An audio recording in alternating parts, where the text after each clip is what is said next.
સીતારામ બધાયને.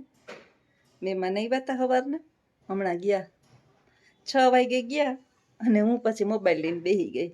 આજે એક મહેમાન હારે વિડીયો બનાવ્યો, પછી આખો દી મહેમાન હારે વિડીયો ન બનાવે. ગામમાં ગયા હતા, થોડુંક એને કામ હતું, એક બે બીજા કામ હતા.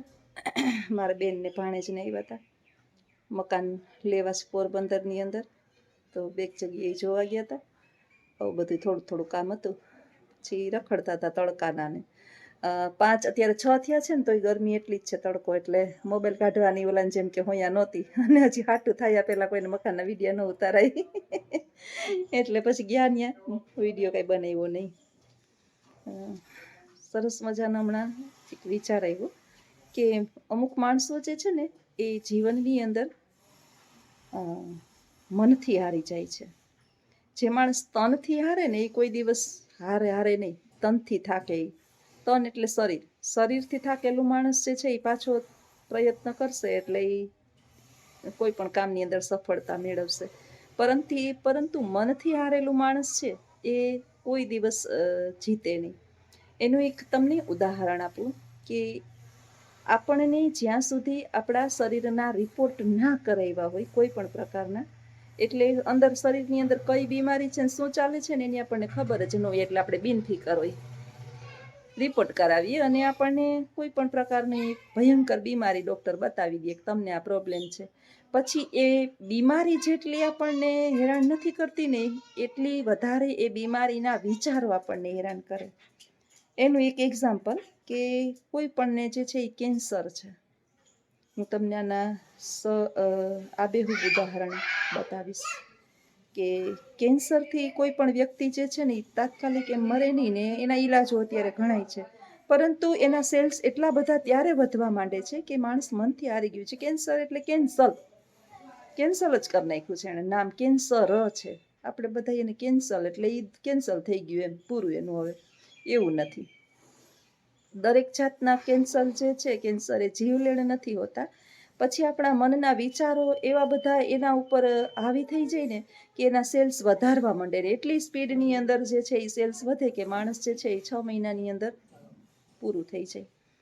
એક આબેહૂબ મેં જોયેલું, આંખે દીઠેલું અમારા ગામનું ઉદાહરણ કે એક બાપા જે છે ને એને કેન્સર થયેલું એટલે બાપાને વિચાર આવ્યો કે હવે આમે કે આપણે તો જિંદગી જીવી લીધી છે, હવે હું ફેર પડે, આ કેન્સરની પીડા સહન કરવી એનાથી તો જે છે ને એ મરી જવું સારું, હવે આવું ભોગવવું ને આવા કરવાને. એટલે એણે જે છે ને ખબર નહીં કંઈક દવા પી ગયા કે કંઈક થયું, તો એને જે કેન્સર હતું ને એના સેલ્સ બધા મરી ગયા. એ પછી બાપા જીવિત થઈ ગયા. જો હવે બધા આવું કરવાનું છે નહીં, એ બાપાની તો જિંદગી છે એટલે જીવી ગયા. તો એનું જીવતદાન મળી ગયું. પછી એને ખબર પડી કે અમુક પ્રકારની જે દવાઓ જે છે જેમ સાપ કરડે ને તો ઝેરને ઝેર મારે, એમ જે જગ્યાએ એને કેન્સર, મુખનું કેન્સર કદાચ હતું, એટલે સેલ્સ એની આજુબાજુમાં થોડુંક એની મુખમાં રાખ્યું હશે, ઘૂંટડે ઉતારવાની નહીં એને હોયા થઈ હોય. પછી એ જીવાણુ મૃત્યુ પામ્યા ને એને સફાઈ થઈ ગઈ ને એમનેમ જ કંઈ હાજા થઈ ગયા ને પછી ઘણા વર્ષ જીવે છે. એક બીજું કે એક દાદાને કોઈએ કીધું, ગામડાના છે અહીંયા, કે તમને આ બીમારી છે. પછી એણે કોઈ કે મારે ઈલાજ કે કાપકૂપ કે કંઈ કરાવવું છે નથી, એટલે એણે ગૌમૂત્ર ચાલુ કર્યું. આપણે ઘણા કહીએ છીએ ઓય માં ગૌમૂત્ર, આપણે ચરણામૃત લઈએ ને તો એ કેવું થાય.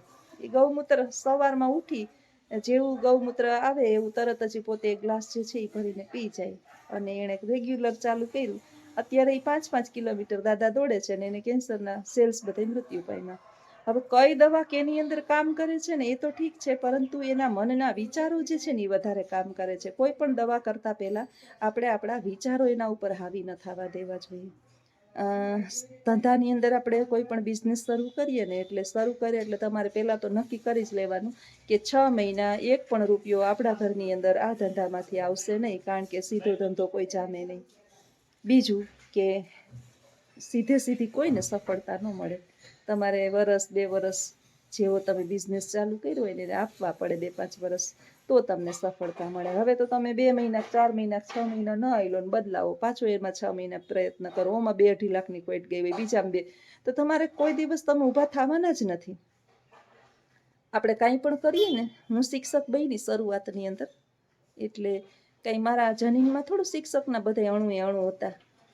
હવે ક્લાસમાં ગયા હોય ને, એક તો 50, 60, 70, ત્યારે તો બધા વધારે સંખ્યા, આજથી 20 વર્ષ પહેલાં તો સંખ્યા ક્લાસની અંદર ભરચક સંખ્યાઓ હતી, 70, 70, 80, 80ની સંખ્યાઓ.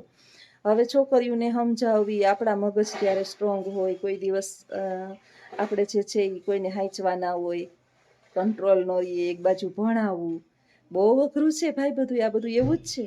હવે ત્યારે ઘરે આવીએ ને ત્યાં તો એટલો થાક લાગે, એમ થાય કે કાલ નોકરીએ જ નથી જવું. બહુ કંટાળો ચડે શિક્ષકની નોકરીમાં. જો શરૂમાં લાગીએ ને ત્યારની વાત છે કે ભાઈ પારકા ઘરના બે નથી હચવાતા, તો આવા હું તો પાછી મોટા ધોરણને ભણાવવું, એટલે મોટા 17, 18 વર્ષની છોકરીઓ બાપરે. અને પછી એને હેન્ડલ કરવી, અને ખીજાઈએ તો વાલી ફરિયાદ લઈને આવે કે તમારા મેડમે આવું અમારી છોકરીઓને કહી દીધું. આ બધું બહુ અઘરું છે. પછી ધીમે ધીમે એની આદત પડી જાય આપણને. સીધું કોઈ પણ જગ્યાએથી કાંઈ પણ કામ કરીએ તો નાસી ન છૂટીએ નહીં. અત્યારે પેલા ઓલા જે બિહારીઓને જે RMPમાંથી આવે એ રોડ ખોદ્યા, મને લાગે આ રેલવે ફાટકના ને, હવે એ જ રોડ આપણે ખોદી શકીએ? ન ખોદી શકીએ. અત્યારે બપોર લગીમાં 1 કલાક તડકે નીકળીએ ને તો માથું ફાટી પડે. બીજે દિવસે પાછા આપણે જઈએ, 2 કલાક કામ કરીએ, માથું દુખશે. આવું અઠવાડિયા સુધી ચાલે ને પછી 9મે દિવસે આપણે એમાં ફાવટ આવી જાય. બિઝનેસ આવો છે એટલે તનથી હારીએ ને તો થાક ન લાગે ને સફળ બનીએ, પણ મનથી હારીએ ને એટલે કાંઈ પણ પ્રોબ્લેમ થાય નહીં. હવે આવું જ જે છે ને સાસરે ગયેલી દીકરીને હોય છે. સાસરે દીકરી જાય ને એટલે એના માટે એ પરિવાર આખો જ નવો હોય.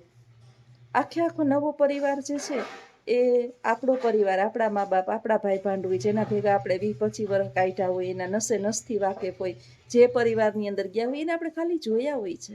હવે એના સ્વભાવો આ બધું અલગ, એના રીતિ રિવાજ, એના નિયમો, એની ખાણીપીણી, એના સ્વાદ, પછી એના સ્વભાવ બધું અલગ. અને પછી જે છે એ આપણે કહીએ કે ફાવતું નથી, તો બે પરિવારને થોડું તો જાતું કરવું પડે.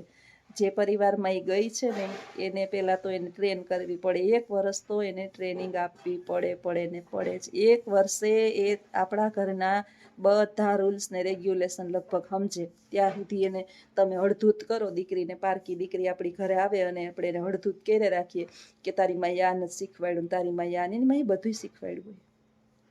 માં છે એ જનેતા, એને એની દીકરી દુઃખી થાય ને એવું કંઈ ઈચ્છતી જ ન હોય, બધું શીખવાડ્યું જ હોય.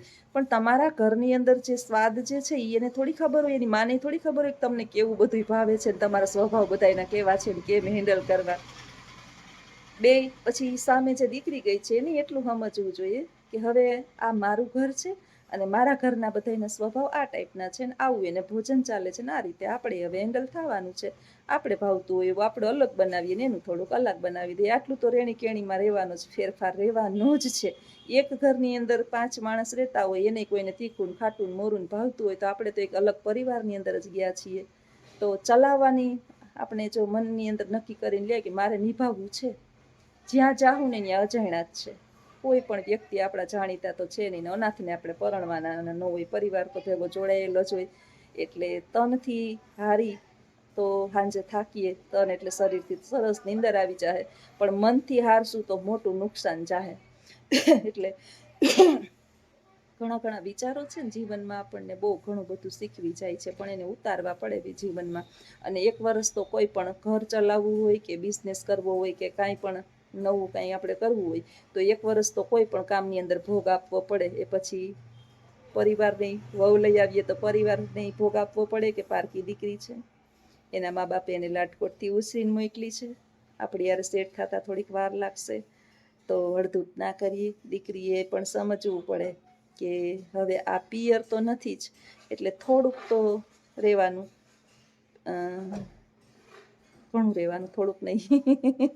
તો એને આપણે માથે ચડાવી જ લેવું પડે હવે કે ભાઈ જે છે એ આપણે નિભાવવું જ છે. અને જ્યાં જાય ત્યાં કાગડા બધે કાળા જ છે એમ સમજી અને રહીએ તો બે જે છે એ ભાણા ભભડે નહીં. તુંડે મતિ વિભ્રમ, મસ્તકે બુદ્ધિ અલગ અલગ હોય.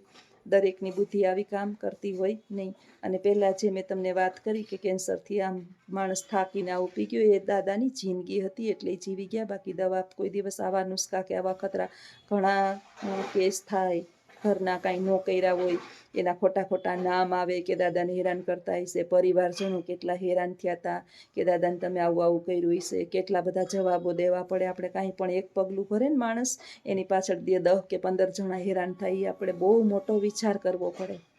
કાંઈ પણ એક પણ આપણું ડગલું જે છે ને, અડગલું જેને કહીએ ને કે અકાર્ય, ન કરવા જેવું કાર્ય, એ એક પણ કાર્ય જો આપણાથી ભૂલથી થઈ જાય ને તો પરિવારને એનો બહુ ભોગ બનવું પડે. આ બધું જ વિચારી અને જીવનની અંદર આગળ ડગલું ભરવું પડે, કારણ કે મૃત્યુ સહેલું છે, જીવન તો બહુ અઘરું છે. અને મરી જાય ને કદાચ તો ખરેખર એના મોતે મર્યા હોય, પણ પરિવારની પતળી ધમાઈ જાય પાછળ. માણસ તો મોતે મરે, એનું મૃત્યુ હોય એટલે એનું મૃત્યુ થાય, પણ પાછળ જે જીવે છે ને એ પછી જીવા જેવા રીએ નહીં. એટલે જીવનની અંદર સુખ હોય કે દુઃખ હોય, દરેક પગલું બહુ સમજી વિચારીને જીવવું પડે. આપણા ઘરની અંદર છે એવું દરેકના ઘરની અંદર હોય એવું જરૂરી નથી.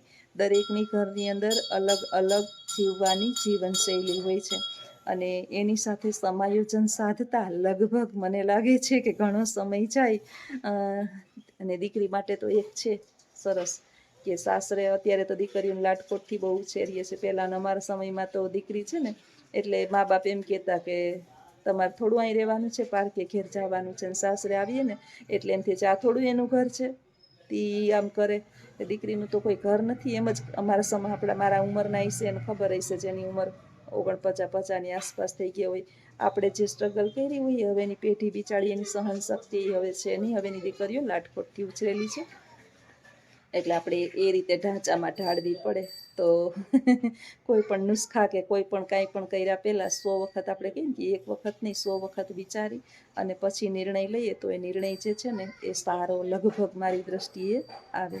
એટલે સીધું કોઈ પણ નિર્ણય લેવો એ મને નથી લાગતું કે સ્વાભાવિક હોય. બહુ સમજી વિચારી અને મેં ઘણા નિર્ણય લીધા છે જીવનની અંદર, પણ છતાંય ઘણું બધું ઘૂંટડા ઉતાર્યા છે. અને પછી છેલ્લે અમુક નિર્ણયો આપણે લીધા હોય કે હવે બસ આમાં કંઈ પણ થઈ શકે એમ ન હોય ને ત્યારે નિર્ણય લેવાય. અન્યથા જ્યાં સુધી જીવનના બે પૈડા સરખા ચાલે ત્યાં સુધી જ ગાડી ચાલે, ગાડી નહીંતર અટકી જાય છે. તો આ સાથેનો વિડીયો પણ અહીં પૂર્ણ કરું. આવજો. સીતારામ. બેઠા હોય ને ત્યારે આવા વિચાર આવે. આપણે સમાજની અંદર આ વિચારો બીજેથી ક્યાંથી વેચાતા મળતા નથી. જીવનના અનુભવો છે બધાય. આપણે ક્યાંક ને ક્યાંક આવું બધું જોતા હોઈએ છીએ કે ન બોલવામાં 9 ગુણ.